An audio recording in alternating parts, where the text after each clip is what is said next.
जय माता दी मित्रांनो, आज होता नवरात्रीचा 10वा दिवस, पण तिथीही नवमीची होती.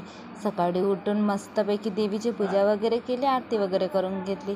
नंतर आज महाप्रसाद पण होता आणि उपास पण सोडायचा होता, म्हणून आम्ही सर्व कामाला लागलो. आलू भात कढी वगैरे केली आणि बाकीचा स्वयंपाक पण करून टाकला. स्वयंपाक वगैरे झाल्यानंतर देवीचं ताट पण सजवून घेतलं. मग म्हटलं चला मी पण सजवून घेते. देवीचं ताट पण सजवल्यानंतर माऊलीचं पण ताट सजवून घेतला. सजवून वगैरे झाल्यानंतर मग आम्ही भजनं करायला बसलो. ढोलकी तर मला वाजवता नाहीत, पण बघा ना मस्त वाजवत आहे.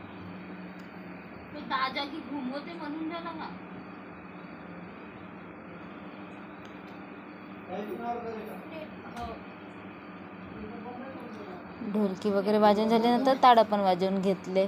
मस्त भजनं वगैरे केले, आरती वगैरे केले. मग घटाला घेऊन विसर्जन करायला गेलो. घट आम्ही आता घरीच विसर्जन करतो. एका मोठ्या गंजामध्ये पाणी जमा करून तिथेच ज्योत शांत करतं. सर्व लोक आलेले होते घरी. सर्वांसोबत मग मस्त घट वगैरे विसर्जन करून टाकला. ज्योतीला थंड केला. सर्व फॅमिली सोबत होती. नंतर बघा ना इंद्रधनुष्य निघाला बाबा, शायद देवीने आशीर्वाद दिला. चला भेटूया पुढच्या